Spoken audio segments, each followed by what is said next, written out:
नमस्कार दोस्तों, MJT education में आप सभी का स्वागत है। इस वीडियो में हम लोग चर्चा करेंगे न्यूक्लियर पावर प्लांट ज़ैपोरिज़िया के बारे में। यहाँ पर दोस्तों यूक्रेन के अंदर एक बड़ा न्यूक्लियर पावर प्लांट है। यूरोप का सबसे बड़ा nuclear power plant Zaporizhzhia nuclear power plant. इसके आसपास यहाँ पर लड़ाई स्टार्ट हो गई रशिया यूक्रेन वॉर के अंदर, जिसके कारण से यहाँ पर एक्सप्लोजन की जो संभावना है वो बढ़ गई हैं और एक बहुत बड़े डिजास्टर की संभावनाएं देखने को मिल रही हैं। लगातार वर्ल्ड मीडिया के द्वारा यहाँ पर वार्निंग दी जा रही है कि इसके आसपास जो भी एक्टिविटी चल रही है उनको फ़ौरन रोक दिया जाए। यहाँ पर दोस्तों हुआ क्या है मैं आपको बताऊं तो जो रशियन फोर्सेस हैं वो यहाँ पर, जैसा कि आप सभी जानते हैं कि मार्च के महीने में जो ज़ैपोरिज़िया न्यूक्लियर पावर प्लांट है उसको रशियन फोर्सेस के द्वारा कैप्चर कर लिया गया था और अब वो इसको इस्तेमाल कर रहे हैं as a base, as a shield की तरह इसको इस्तेमाल कर रहे हैं और यहाँ से अपने अटैक्स को लॉन्च कर रहे हैं यूक्रेन के ऊपर।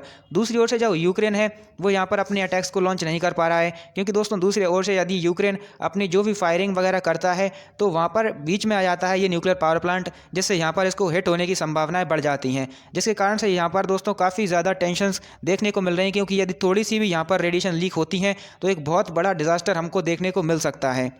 तो यहाँ पर स्थिति ये बन गई है कि जो दोनों की दोनों फोर्सेस हैं वो इस पर्टिकुलर न्यूक्लियर पावर प्लांट के आसपास ही हैं और यहाँ पर एक दूसरे पर अटैक करने जा रही हैं। तो इस तरह की चीज़ें हमको देखने को मिल रही हैं। आप यहाँ पर देख सकते हैं इस तरह से शेलिंग स्टार्ट कर दी गई है इस पर्टिकुलर प्लांट के आसपास और यूक्रेन फोर्स के द्वारा अब यहाँ पर एहतियात नहीं बरता जा रहा है और वहाँ पर अटैक भी स्टार्ट कर दिए गए हैं। तो जो न्यूक्लियर पावर प्लांट है उस पर एक्सप्लोजन का खतरा हमको बढ़ता हुआ नजर आ रहा है। आप देख सकते हैं वोलोडिमिर ज़ेलेंस्की के द्वारा एक वीडियो के थ्रू यहाँ पर रशिया को वार्निंग दी गई थी। इनके द्वारा कहा गया था कि जो रशियन ट्रूप्स हैं वो इसको एज अ शील्ड की तरह इस्तेमाल कर रहे हैं, एक बेस की तरह इस्तेमाल कर रहे हैं जहां से वो अपने अटैक्स को लॉन्च कर रहे हैं। दूसरी ओर हम अपने अटैक्स को लॉन्च नहीं कर पा रहे हैं, तो यहाँ पर जल्द ही इसको नहीं रोका गया तो हम एक स्पेशल सर्विस, एक स्पेशल आर्मी के थ्रू यहाँ पर स्पेशल टारगेट इनको बना सकते हैं, ऐसा इनके द्वारा कहा गया था। आप यहाँ पर न्यूज़ देख सकते हैं, fighting in Ukraine has put an active nuclear plant at grave risk. तो बहुत ज़्यादा ग्रेव रिस्क पर यहाँ पर इस पर्टिकुलर न्यूक्लियर प्लांट की स्थिति हमको देखने को मिल रही है। इंडियन एक्सप्रेस का ये आर्टिकल आप यहाँ पर देख पा रहे होंगे।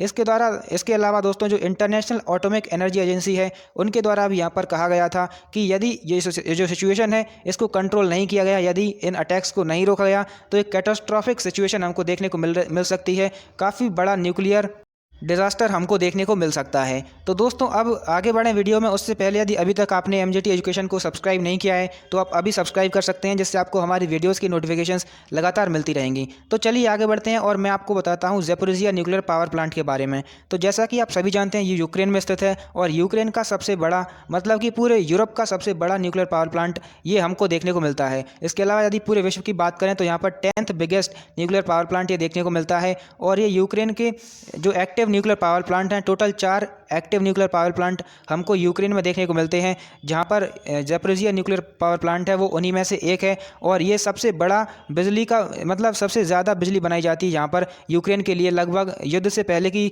स्थिति की बात करें तो half of the elasticity of Ukraine supply करी जाती थी इसी पर्टिकुलर न्यूक्लियर पावर प्लांट के थ्रू और यहाँ पर तकरीबन 5700 मेगावाट की जो बिजली है वो यहाँ पर प्रोड्यूस करी जाती थी। इसके अलावा दोस्तों इसके अंदर हमको 6 रिएक्टर्स देखने को मिलते हैं, जिनमें से करंटली 3 रिएक्टर्स ही अभी एक्टिव हैं और यहाँ पर 950 मेगावाट की जो बिजली है वो यहाँ पर बनाई जाती थी। दोस्तों इसके अलावा इसकी लोकेशन की बात करें तो आप देख सकते हैं यहाँ पर ये यूक्रेन का मैप है, जिसके अंदर आप सदर्न एरिया के अंदर देख पा रहे होंगे। ये है ज़ैपोरिज़िया न्यूक्लियर पावर प्लांट की लोकेशन, जो आप यहाँ पर देख सकते हैं। ये बिल्कुल पास में ही है। यहाँ पर आप देख सकते हैं ये क्रीमिया वाला पेनिनसुला है, जिस पर कि रशिया के द्वारा 2014 में अटैक करके इस पर कब्जा कर लिया गया था। तो इससे ज़्यादा दूर नहीं है, 200 किलोमीटर की दूरी पर ये देखने को मिलता है। इसके अलावा ये यूक्रेन की कैपिटल कीव से भी हमको 500 किलोमीटर की दूरी पर ही देखने को मिलता है। तो ये दोनों कंट्रीज से के पास में ही है, मतलब यूक्रेन में तो स्थित है ही, लेकिन रशिया से भी काफ़ी करीब ये हमको देखने को मिलता है। इसके अलावा ये जो नाइपर नदी है, जो यूक्रेन की सबसे बड़ी नदी है, नाइपर नदी के बैंक्स पर हमको देखने को मिलता है। नाइपर नदी के किनारे पर ये particular Zaporizhzhia nuclear power plant हमको देखने को मिलता है।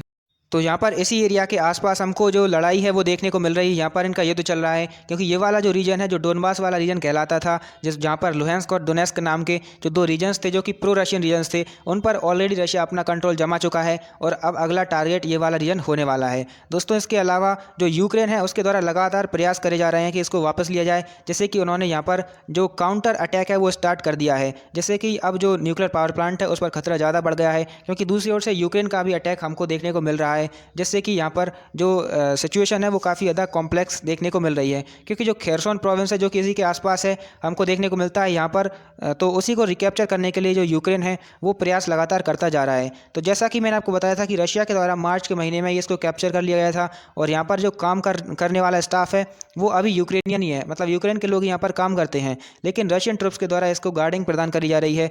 यहाँ पर उसके आसपास जो रशियन ट्रूप्स हैं वो घूम रहे हैं। तो यहाँ पर आप देख सकते हैं जो ज़ैपोरिज़िया न्यूक्लियर पावर प्लांट है इसके आसपास ही दोनों आर्मीज़ देखने को मिल रही हैं, एक तरफ है रशियन आर्मी और एक तरफ है यूक्रेनियन आर्मी। तो इस तरह की सिचुएशन यहाँ पर हमको देखने को मिल रही है।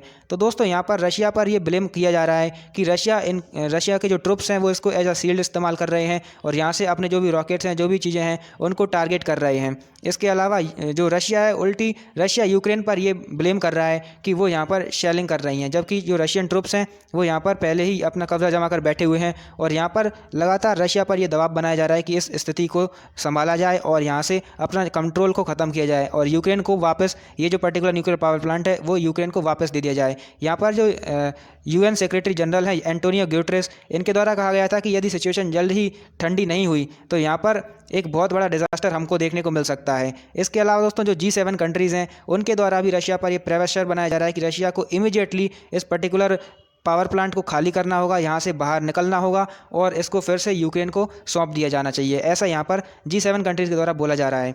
आप देख सकते हैं यहाँ पर 7 कंट्रीज़ हमको G7 के अंदर देखने को मिलती हैं। इसके अलावा रशिया जो है वो G8 के अंदर देखने को मिलती थी, लेकिन जैसे ही रशिया ने 2014 में जो क्रीमिया है उस पर कब्जा किया, उस पर अटैक करके कब्जा किया, तो रशिया को यहाँ से बाहर निकाल दिया गया। इसके अलावा ये G20 कंट्रीज़ भी यहाँ पर देखने को मिलती हैं। ये सारी कंट्रीज़ मिलाकर G20 कहलाती हैं। इसके अलावा दोस्तों कुछ लोगों का ये भी कहना है कि इस न्यूक्लियर पावर प्लांट के अंदर यहाँ पर रेडिएशंस को लेकर उतना ज़्यादा खतरा नहीं है जितना ज़्यादा खतरा इसकी जो कूलिंग सिस्टम है उसको लेकर है, क्योंकि यदि कोई भी अटैक होता है तो इसकी कंक्रीट उतनी ज़्यादा मजबूत है कि वो इसको यहाँ पर झेल सकती है, लेकिन यदि यहाँ पर इसके जो कूलिंग सिस्टम है वहाँ पर कोई अटैक होता है तो वहाँ पर आग लगने की संभावनाएँ देखने को मिल सकती हैं। तो इस तरह की चीज़ें हमको देखने को मिल रही हैं रशिया यूक्रेन वॉर के अंदर। तो दोस्तों उम्मीद है आप सारी चीज़ें अच्छी तरीके से समझ पाए होंगे और काफ़ी ज़्यादा नॉलेज यहाँ से गेन कर पाए होंगे। अब इस वीडियो को समाप्त करें उससे पहले कुछ बातें मैं आपको बताता हूं। यदि आप हमारे टेलीग्राम चैनल से जुड़ना चाहते हैं तो यहाँ पर आप इसको ज्वाइन कर सकते हैं, जहाँ पर आपको हमारी वीडियोस के अपडेट मिलते हैं, PDFs मिलते हैं, क्विज़ेस मिलती हैं, जिससे कि आप अपनी नॉलेज को टेस्ट कर सकते हैं। इसके अलावा आप हमारे ऐप को डाउनलोड कर सकते हैं। यहाँ पर आपको ये सारी चीज़ें मिल जाती हैं, जिसमें कि वीडियोज़, मॉक टेस्ट और PDFs कई सारी चीज़ें आपको मिलती हैं, ई-बुक्स भी मिलती हैं और क्विज़ेस भी मिलती हैं। तो ये सारी चीज़ें आपको मिल सकती हैं यदि आप हमारे ऐप को डाउनलोड करते हैं तो दोस्तों वीडियो यदि पसंद आई हो तो इसको लाइक ज़रूर कीजिए, और चैनल को सब्सक्राइब नहीं किया है तो अभी सब्सक्राइब कर दीजिए। वीडियो देखने के लिए आपका बहुत बहुत धन्यवाद।